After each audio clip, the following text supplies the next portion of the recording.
ప్రియమైన ఆత్మీయులారా అందరికీ నమస్కారం.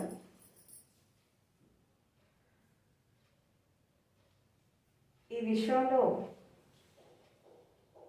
ప్రతి జీవికి ప్రతి స్థితికి ఆది అంతం రెండు ఉంటాయి.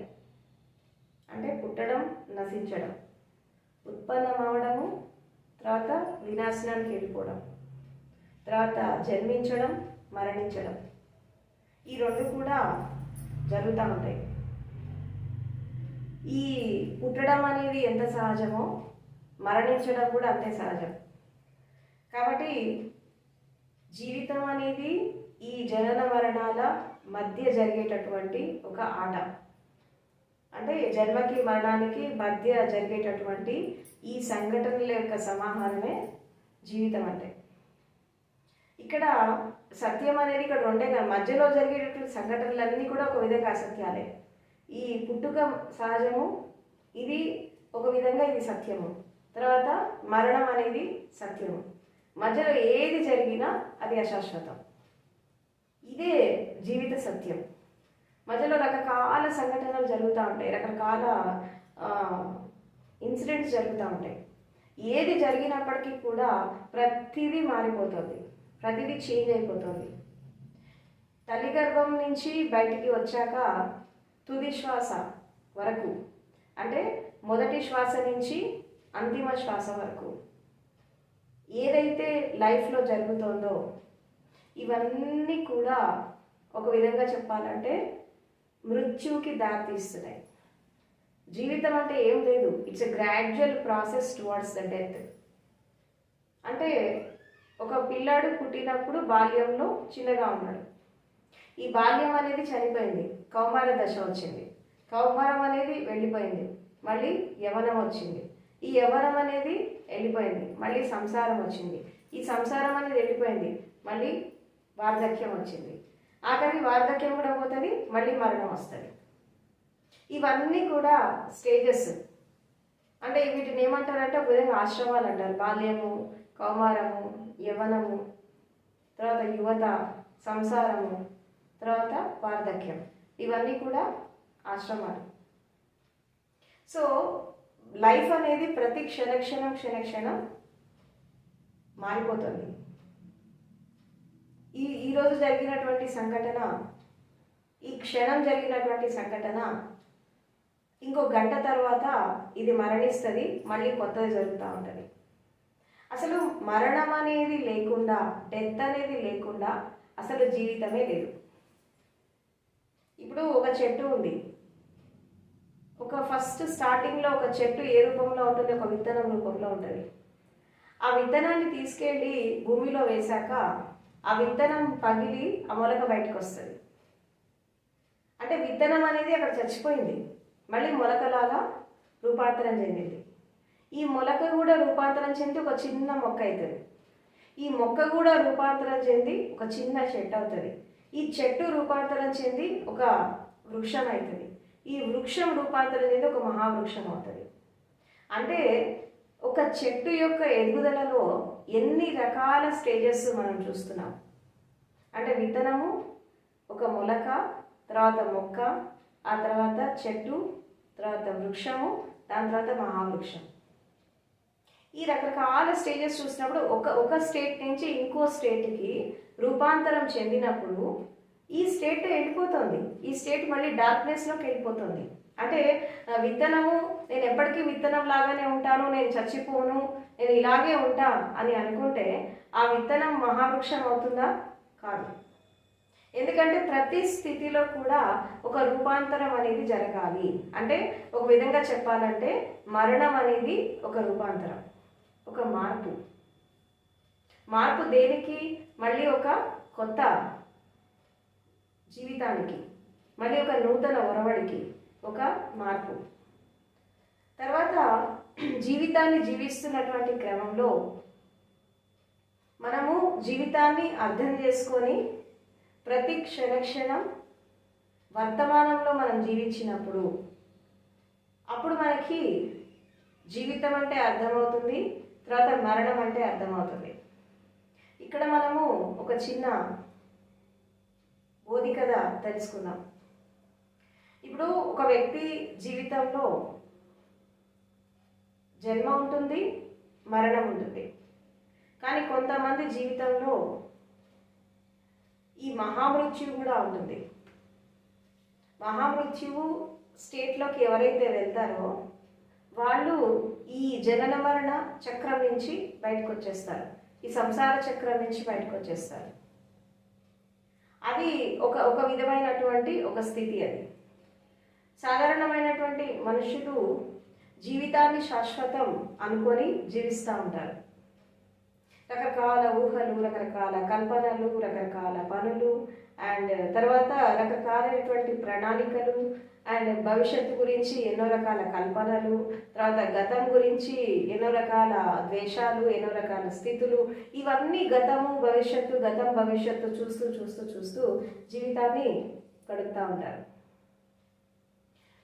ఒక వ్యక్తికి సమాజంలో డబ్బు ఉన్నా లేకపోయినా, సంపద ఉన్నా లేకపోయినా, వాళ్ళు బిచ్చగాడైనా ధనవంతుడైనా, ఎప్పుడు కూడా ధనవంతుడైన వాడు సంతృప్తిగా జీవించడు, బిచ్చగాడు కూడా సంతృప్తిగా జీవించడు.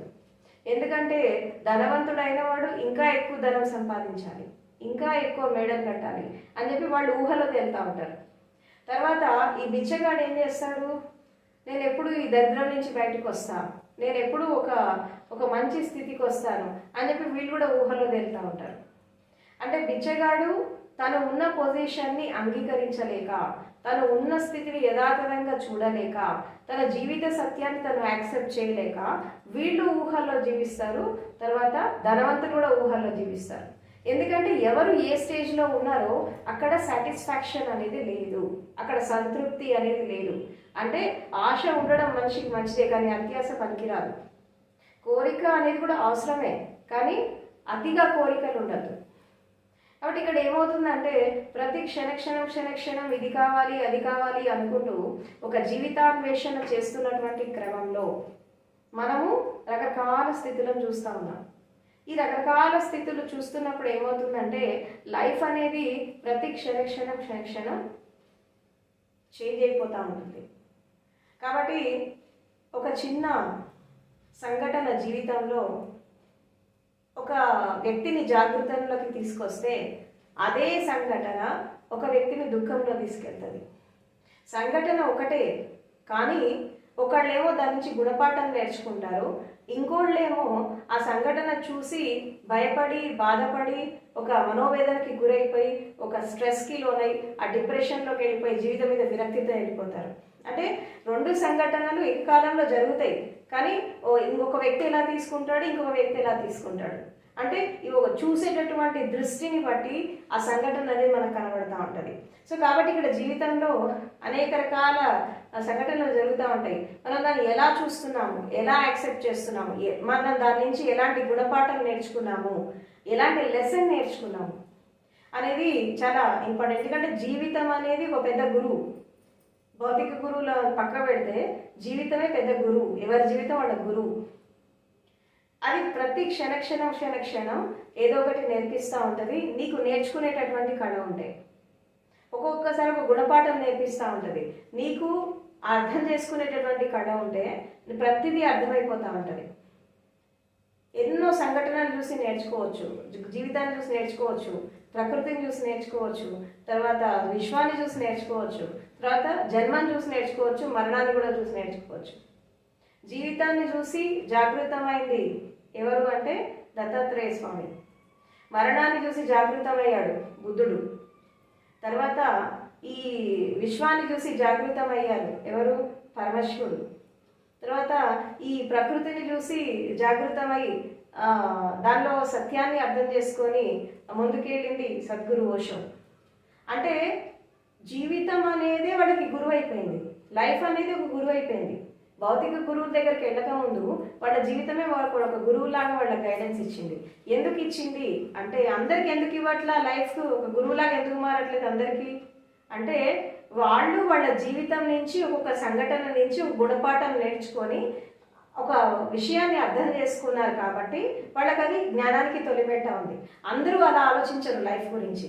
అంటే ఈ వ్యామోహాలతో విమోహాలతో జీవించే వాళ్ళకి లైఫ్ అనేది ఎప్పుడు కూడా ఇది శాశ్వతం శాశ్వతం అనుకుంటూనే వెళ్ళిపోతూ ఉంటారు. కానీ ఇక్కడ ఏది కూడా శాశ్వతం కాదు. ప్రతి క్షణం మారిపోతూ ఉంది, ప్రతి క్షణం ప్రతిదీ చేంజ్ అయిపోతూ ఉంటుంది. సో కాబట్టి ఇక్కడ ఏంటంటే జీవితం అనేది మనిషిని పడుకోబెడుతుంది. ఏమంటుంది, ఇంకా నీకు లైఫ్ ఉంది, ఇంకా నీకు ఆయుష్ ఉంది, నువ్వు లైఫ్ని ఎంజాయ్ చేయాలంటది.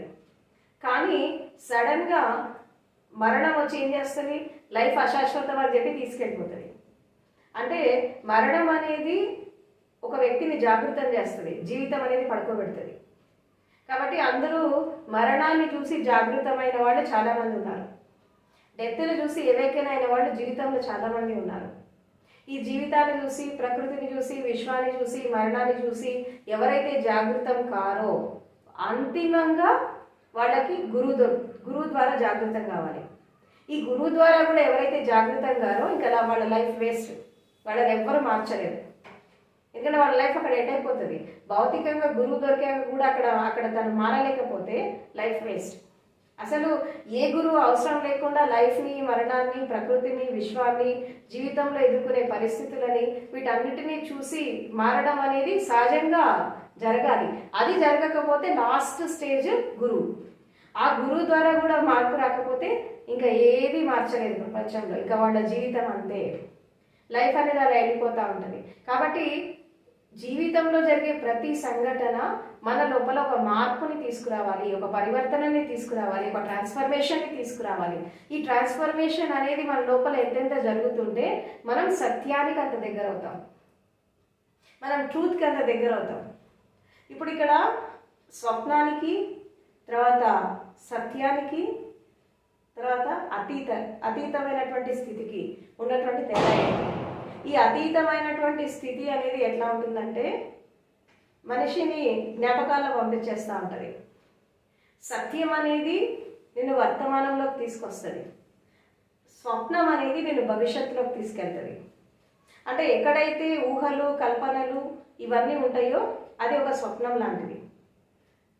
ఏదైతే కళ్ళ ముందు నువ్వు ప్రత్యక్షంగా చూస్తున్నావో, వర్తమానంలో ఉండి చూస్తావో అది సత్యం.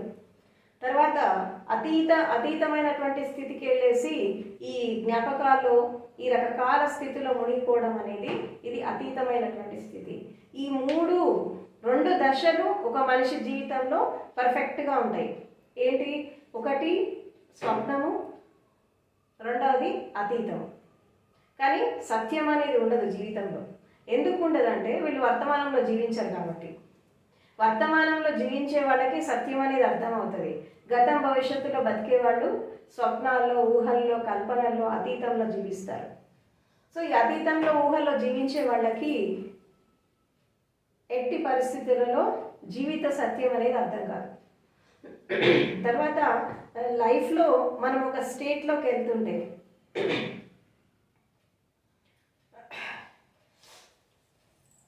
లైఫ్లో మనం ఒక స్థితికి వెళ్తుంటే జీవితం అనేది రకరకాలుగా మారిపోతూ ఉంటుంది.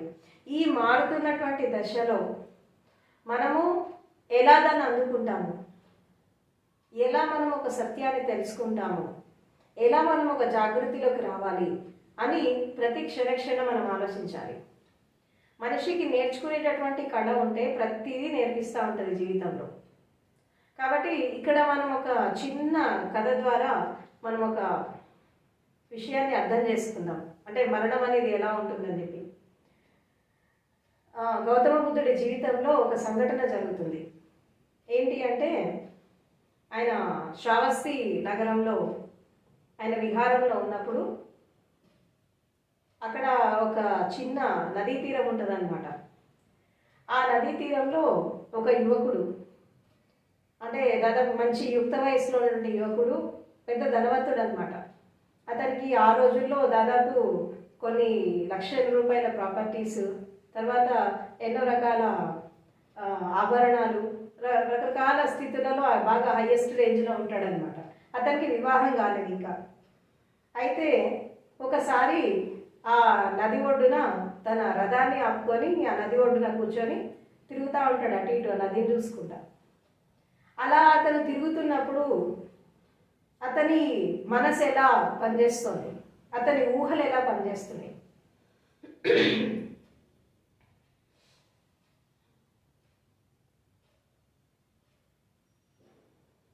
అతని ఊహలు ఎలా పనిచేస్తున్నాయి అంటే భవిష్యత్తు గురించి ఆలోచిస్తున్నాడు. ఎందుకంటే యువకుడు కదా, అతని దగ్గర అన్నీ ఉన్నాయి, డబ్బు ఉంది, స్టేటస్ ఉంది, కావాల్సినవన్నీ ఉన్నాయి. కానీ వివాహం కాలేదు. వివాహం కానీ యువకుల యొక్క మానసిక స్థితి ఎలా ఉంటుంది అంటే స్త్రీ గురించి ఆలోచిస్తూ ఉంటారు, తర్వాత భవిష్యత్తు ప్రణాళిక గురించి ఆలోచిస్తూ ఉంటారు, తర్వాత వాళ్ళు రేపు నిర్మించుకోబోయేటటువంటి ఈ భవిష్యత్తు యొక్క బంగారు భవిష్యత్తు గురించి ఆలోచిస్తూ ఉంటారు. అదేవిధంగా యువకుడు కూడా ఆలోచిస్తున్నాడు. ఏంటి అంటే నేను ఒక అందమైన స్త్రీని వివాహం చేసుకుంటా, తర్వాత నేను ఉండడానికి ఒక నివాసం అనేది ఏ సీజన్కి అనుకూలంగా అలాంటి ఇల్లు నేను నిర్మాణం చేసుకుంటా. అంటే వసంత ఋతువులో ఉండడానికి ఒక ఇల్లు, వర్షాకాలం ఉండడానికి ఒక ఇల్లు, సమ్మర్లో ఉండడానికి ఇంకో ఇల్లు, తర్వాత ఈ రకరకాల వాతావరణం చేంజ్ అయిపోతున్న కొద్దీ నా ఇల్లు కూడా నేను మారుస్తూ ఉంటాను. ఇలా నేను లైఫ్ని ఎంజాయ్ చేస్తా, నేను ఇలా ఉంటాను అని చెప్పి ఇలా ఊహలో తేలుతూ ఉంటాడు. యాక్చువల్గా తను నదీ తీరంలో సేద తీరడానికి అని చెప్పి వస్తాడు యాక్చువల్గా. కానీ తన మైండ్ ఎక్కడుంది? భవిష్యత్తులో ఉంది. వర్తమానంలో ఉన్నప్పుడు ఆ నదీ తీరాన్ని, ఆ ప్రకృతిని, దాన్ని చూసి ఎంజాయ్ చేస్తాడు. కానీ ఆ యువకుడు ఏం చేస్తున్నాడు? ఊహల్లో తేలుతున్నాడు. అంటే రేపు తను జీవించబోయేటటువంటి జీవితాన్ని ఊహిస్తున్నాడు, ఒక కల్పనలో ఊహలో తేలుతున్నాడు. అంటే గురించి స్వప్నంలో ఉన్నాడు. కళ్ళు తెరిచి స్వప్నాన్ని చూస్తున్నాడు. ఒక మనిషి భవిష్యత్తులో జీవించడం అంటే ఏంటి అంటే కళ్ళు తెరిచి కలగనడం. మనం కళ్ళు మూసి కూడా కలగంటాం. కళ్ళు మూసి కలగనప్పుడు ఏమవుతుంది? నిద్రపోతాం, డైలీ మనకి కళలు వస్తాయి. ఆ కళలు గతం నుంచి వస్తాయి. ఎప్పుడైతే నిద్రపోయినప్పుడు మనకు కళలు వచ్చినప్పుడు ఆ కళలు గతం నుంచి వస్తాయి. అండ్ అదేవిధంగా కళ్ళు తెరిచి కూడా మనం కలగంటూ ఉంటాం. అదేంటి? భవిష్యత్తు ఊహలు. కానీ ఇక్కడ వాస్తవం ఉండదు, సత్యం ఉండదు, ఏముండదు. ఆ ఊహలో తేలుతూ ఉంటాడు. అంటే కళ్ళు తెరిచి కలగనడం, కళ్ళు మూసి కలగనడం అనేది అతీతం అయితే కళ్ళు తెరిచి కలగనడం ఏంటంటే అది భవిష్యత్తు. ఆ ఊహల్లో తేలుతూ ఉంటాడు. ఇలా ఉంటాను, అలా ఉంటాను, ఇచ్చేస్తాను, వచ్చేస్తాను అని రకరకాలుగా ఆలోచిస్తూ ఉంటాడు. అదే సందర్భంలో బుద్ధుడు ఒక చెట్టు కింద కూర్చుంటాడు. ఆ యువకుడిని గమనిస్తూ ఉంటాడనమాట. అంటే జనరల్గా ఒక వ్యక్తి జ్ఞానోదయాన్ని అందుకున్నప్పుడు, ఒక వ్యక్తి బ్రహ్మజ్ఞానాన్ని అందుకున్నప్పుడు తన మనసులో ఉండేటటువంటి ఆలోచనలని, ఇప్పుడు నేనేం మాట్లాడలేదు, బుద్ధుడేం మాట్లాడలేదు, చుట్టూ ఎవరు లేరు మాట్లాడడానికి, ఈయన ఎందుకు నవ్వుతున్నాడు అని చెప్పి బుద్ధుడిని అడుగుతాడు, మీరు ఎందుకు నవ్వుతున్నారని చెప్పి. అప్పుడు చెప్తాడు బుద్ధుడు, నువ్వు ఆ యువకుడిని చూసావా? అతను తన భవిష్యత్తు ఊహల్లో తేలుతూ తను రకరకాల ప్రణాళికలు వేస్తూ భవిష్యత్తులో నేను ఇలా ఉంటాను అని చెప్పి తను ఊహిస్తున్నాడు. కానీ అతనికి తెలియనటువంటి సత్యం ఏంటంటే ఇంకొక 7 రోజుల్లో ఆ యువకుడు చనిపోతాడన్న విషయం తనకు తెలియదని అంటాడు. దానికోసం నేను నవ్వుతున్నాను అంటాడు. ఇది విని ఆనందుడు ఆశ్చర్యపోతాడు. ఆ యువకుడికి తెలీదు 7 డేస్లో చచ్చిపోతాడని చెప్పి. కానీ బుద్ధుడు చెప్పేస్తాడు, ఇంత ఊహల్లో ఇంత కల్పనలో జీవిస్తున్నటువంటి ఆ వ్యక్తి 7 రోజుల్లో చనిపోతాడు అన్న విషయం చెప్పేస్తాడు. నువ్వు అతని దగ్గరికి వెళ్ళి ఈ సత్యాన్ని అతనికి చెప్పు అని ఆనందాన్ని పంపిస్తాడు. అప్పుడు ఆనందుడు తన దగ్గరికి వెళ్తాడు. వెళ్ళేసి బుద్ధుడు చెప్పిన విషయం చెప్తాడనమాట. ఎప్పుడైతే ఆ యువకుడు ఇంకా వారం రోజుల్లో నేను చనిపోతాను అన్న విషయము విన్నాక ఇంకా కుప్పకూలిపోతాడు. అక్కడే కూలిపోవడమే కాకుండా ఏడుస్తూ ఉంటాడు, ఉదాసీనంగా ఉంటాడు. ఇన్నాళ్ళు తన ఊహలు, తన స్వప్నాలు, తన కల్పనలు, తన ప్రణాళికలు అన్నీ కూడా వేస్ట్ అయిపోయాయి. ఒక క్షణంలో తన స్వప్న ప్రపంచం అంతా కూలిపోయింది మొత్తం. ఎందుకు కూలిపోయింది అంటే అక్కడ బుద్ధుడు ఏం చేశాడు? సత్యాన్ని చెప్పాడు. సత్యాన్ని చెప్పి ఆ యువకుడిని వర్తమానంలోకి తీసుకొచ్చాడు. వర్తమానంలోకి వచ్చాక ఏమైపోయింది?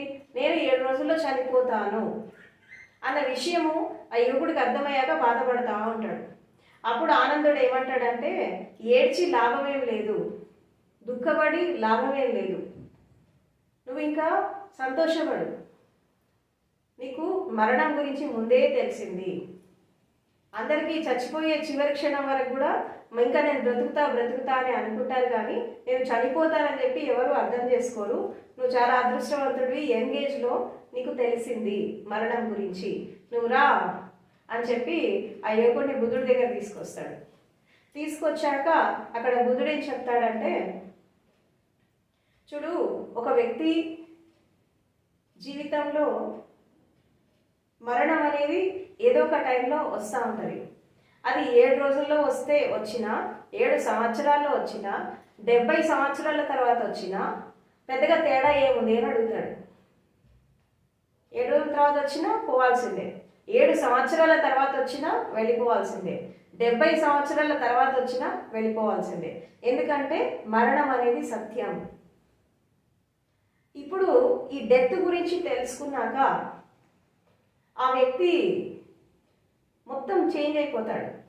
అంటే ఇక్కడ గతము లేదు, భవిష్యత్తు లేదు, కంప్లీట్గా వర్తమానంలోకి వచ్చేస్తాడు. ఈ కంప్లీట్గా వర్తమానంలోకి వచ్చాక అప్పుడు బుద్ధుడిని అడుగుతాడు, మరి నేనేం చేయాలి ఈ టైంలో, ఈ వారం రోజుల్లో నేనేం చేయాలి అని అడుగుతాడు అనమాట. అప్పుడు ఈ వారం రోజులు అనేది చాలా పెద్ద సమయం. ఇది నువ్వు నేర్చుకోగలిగితే, నువ్వు జ్ఞానాన్ని పొందగలిగితే నీకు ఈ 7 రోజులు కూడా చాలా అందుకుంటావు నువ్వు అని చెప్పి అప్పుడు అతనికి చెప్తాడు, ఇక ధర్మం గురించి బోధిస్తాడు.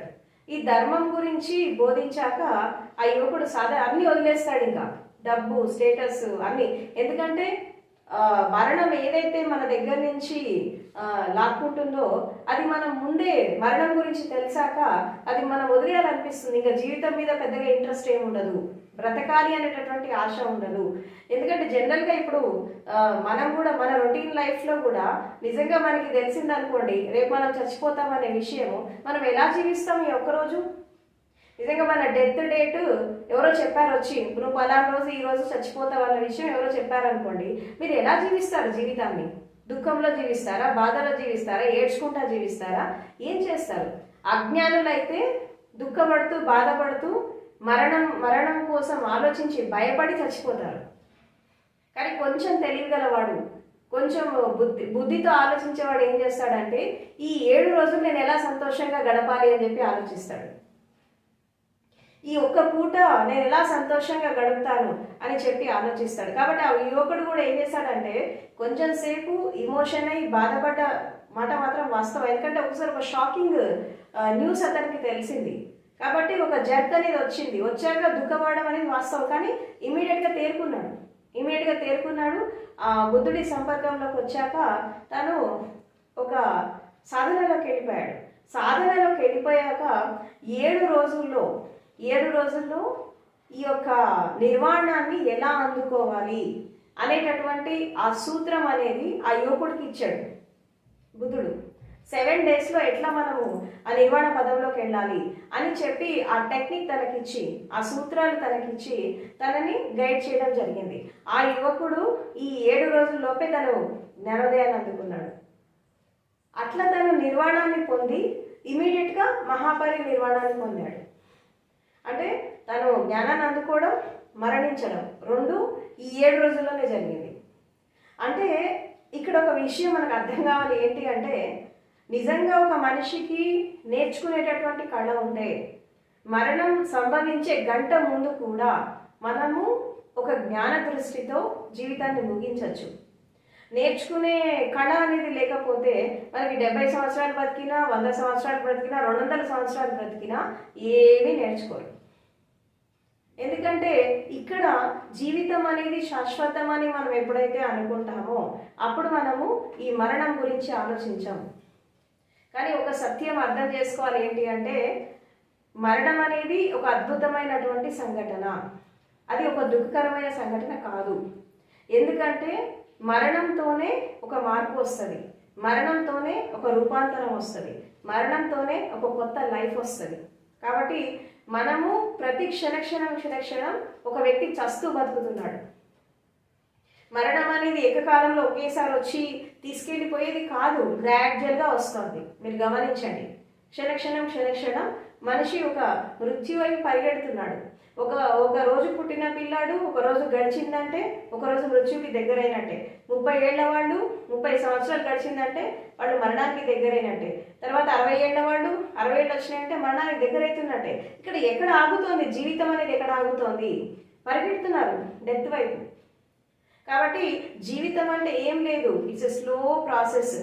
మరణం వైపు నెమ్మదిగా అడుగులు వేస్తున్నాం. అంటే ఒక శరీరంలో ప్రాణం అనేది వచ్చాక 9 నెలల్లో ప్రాణశక్తి అనేది శరీరంలో వచ్చాక జీవిత యాత్ర అనేది మొదలయ్యాక మెల్లమెల్లగా అడుగులు వేస్తూ వేస్తూ మళ్ళీ ఆ ప్రాణశక్తి బయటికి రావడానికి 100 సంవత్సరాలు పడుతుందేమో. కానీ ఈ 100 సంవత్సరాల్లో మెల్లిమెల్లిగా మనం మరణం వైపు అడుగులు వేస్తూ ఉన్నాము. కాబట్టి జీవితం అనేది స్వప్నం లాంటిది, మరణమే సత్యం. ఎందుకు మరణం సత్యం అంటే జీవితం అనేది ఎలా ఉంటుందంటే జనరల్గా ఒక అనుభవంతో నేను మీకు ఒక విషయం చెప్పాలనుకుంటున్నాను. నేను ఈ విషయంలో ఏంటి అంటే, ఒక వ్యక్తి మరణించే దానికంటే ముందు ఒక 1-2 అవర్స్ బిఫోర్ ఈ 100 years లైఫ్ అంటే 30 ఏళ్ళు బతికినా 60 ఏళ్ళు బతికినా 70 ఏళ్ళు బతికినా ఈ 70 సంవత్సరాల జీవితం అనేది ఒక స్వప్నం లాగా ఉంటుంది, ఒక కళ లాగా ఉంటుంది. ఇప్పుడు మనం నిద్రపోయినప్పుడు కలగంటాం. ఎన్ని గంటలు కలగంటాం? 1 గంట 2 గంటలు 3 గంటలు కలగందాం అనుకుందాం.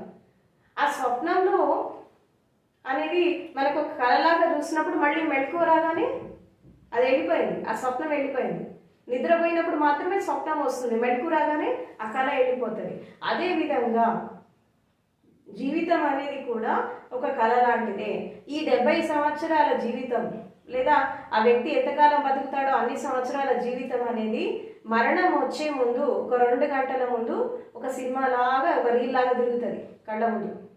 అంటే తల్లి గర్భంలో ఉన్నప్పటి నుంచి నీ బాల్యము, నీ కౌమారము, నీ యవ్వనము, నీ మంచి, నీ చెడు, నీ సంసారము, నువ్వు చేసిన మంచి చెడు పనులు, తర్వాత నీ మిత్రులు, నీ శత్రువులు, ఇదంతా పెద్ద సినిమా కనబడుతుంది. ప్రతి వ్యక్తికి కనబడుతుంది ఇది. ఇదంతా కనబడ్డాక ఏమవుతుందంటే ఒక మనిషి అంధకారంలోకి వెళ్ళిపోతాడు. అప్పుడు కళ్ళు తెరిచినా కళ్ళు మూసినా చీకటే కనబడుతుంది. ఈ చీకటిలోకి వెళ్ళిపోయాక ఏమవుతుందంటే, అమ్మో నేను ఒంటరైపోయినా. కళ్ళు తెరిచినా ఎవరు కనబడరు, నేను నాది అనుకున్న వాళ్ళు, నా వారు అనుకున్న వాళ్ళు ఎవరు కనబడరు, అంధకారం వచ్చేస్తుంది. కళ్ళు మూసినా అంధకారమే ఉంటుంది. ఆఖరికి ఇదంతా వచ్చాక ఏమైపోతుందంటే భయపడతాడు.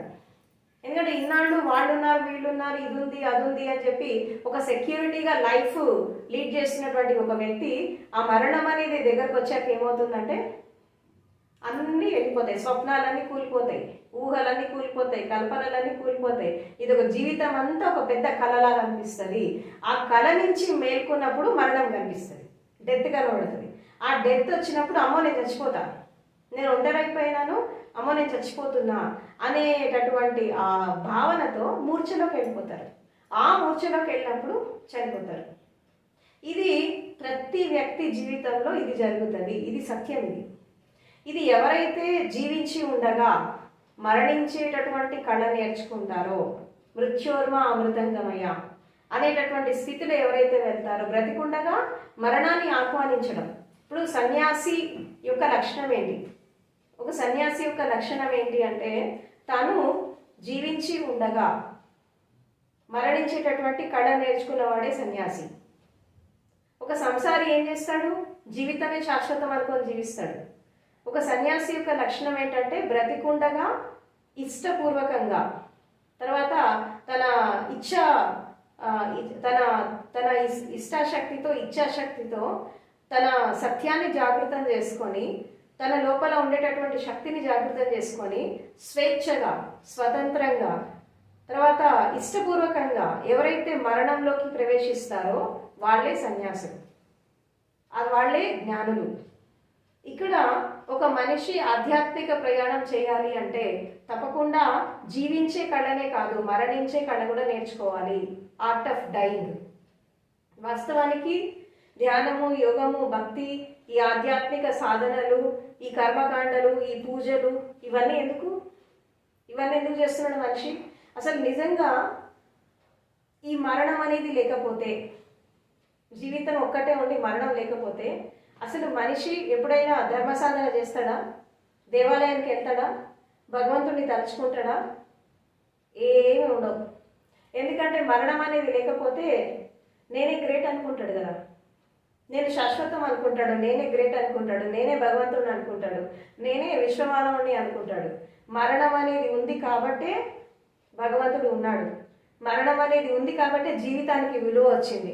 మరణం అనేది ఉంది కాబట్టే మనిషి జ్ఞానాన్ని పొందాలనుకుంటాడు. మరణం అనేది ఉంది కాబట్టే ఈ పూజలు, ఆచార వ్యవహారాలు, సాంప్రదాయాలు, ఈ దేవాలయాలు, దర్శనాలు, పుణ్యతీర్థాలు, తర్వాత ఈ సాధనలు ఎందుకు చేస్తున్నాడంటే మరణం ఉంది కాబట్టే చేస్తున్నాడు.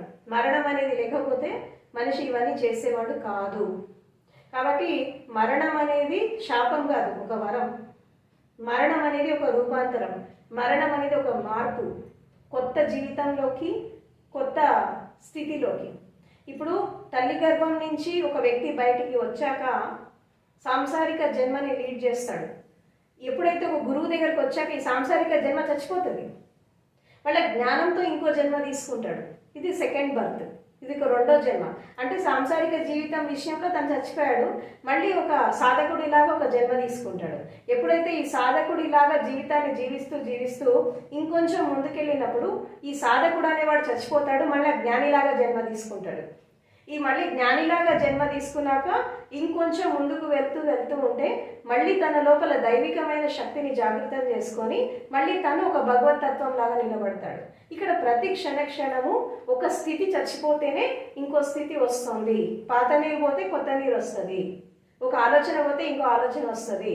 మన శరీరంలో కూడా ఎన్నో కోట్ల కణాలు పుడుతున్నాయి, నశిస్తున్నాయి. ఇక్కడ మరణం లేనిది. ఇక్కడ రెప్పపాటు కాలంలో ఎన్నో మారుతున్నాయి మన లోపల. పాతది పోతోంది, కొత్తది వస్తోంది. క్షణక్షణం ఒక మార్పు అనేది జరుగుతోంది. ఈ మార్పుకి అనుగుణంగా ఎవరైతే తను తాను మార్చుకొని సత్యాన్ని గ్రహించి ఊహల్లో, అతీతంలో కాకుండా ఒక వర్తమానంలో జీవిస్తూ ఉంటారో అప్పుడు వాళ్ళకి జీవితం అంటే అర్థమవుతుంది, మరణం అంటే అర్థమవుతుంది. కాబట్టి మరణం అనేది ఒక అద్భుతమైనటువంటి సంఘటన.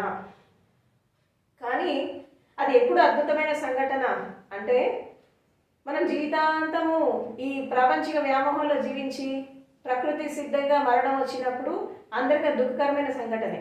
ఎప్పుడు ఒక అద్భుతమైన సంఘటన అవుతుందంటే నువ్వు ఇష్టపూర్తిగా ఒక సాధన ద్వారా నువ్వు మరణంలోకి స్వేచ్ఛగా ఎప్పుడైతే ప్రవేశిస్తావో, మరణాన్ని ఎప్పుడైతే నీ జీవితంలోకి ఆహ్వానిస్తావో సాధన ద్వారా, అప్పుడు ఒక అద్భుతమైన సంఘటన. కాబట్టి ఆధ్యాత్మిక సాధనలో సాధకులకి ఈ మరణించేటటువంటి కళ అనేది ఇట్స్ ఎ వండర్ఫుల్ ఎక్స్పీరియన్స్. ప్రతి సాధకుడు దీన్ని బ్రతికుండగా అనుభవించాలి. దాన్నే మనం సమాధి అంటాం. సమాధి అంటే ఏంటంటే జీవించి ఉండగా మరణించేటటువంటి కళ నేర్చుకోవడం.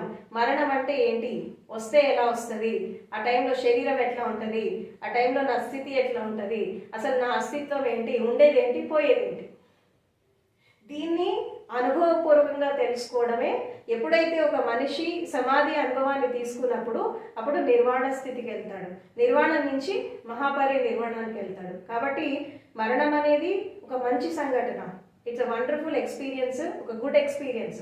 ప్రతి సాధకుడు దీని సాధన ద్వారా ఒక గురు సాంగత్యంలోకి వెళ్ళేసి దీన్ని తప్పకుండా అనుభవించాలి. కాబట్టి మరణం మధురం, జన్మ కూడా మధురమే, మరణం కూడా మధురమే. ఎప్పుడు అర్థం చేసుకుంటే, ఆ సత్యాన్ని మీరు బ్రతికుండగా అనుభవపూర్వకంగా తెలుసుకుంటే మరణం కూడా మధురంగా ఉంటుంది. తర్వాత మరణం కూడా ఒక మంచి సంఘటన. మరణం అనేది ఒక రూపాంతరం. కాబట్టి జీవించే కళ నేర్చుకోండి, మరణించే కళ నేర్చుకోండి. ఈ రెండు కళలను ఎవరైతే నేర్చుకున్నారో వాళ్ళే ఈ జనన మరణ చక్రాన్ని దాటుతారు, ఈ సంసార చక్రాన్ని దాటి ధర్మచక్రంలోకి ప్రవేశిస్తారు. కాబట్టి సాధకులు ఈ విషయాన్ని అర్థం చేసుకొని ముందుకెళ్ళండి. Thank you very much.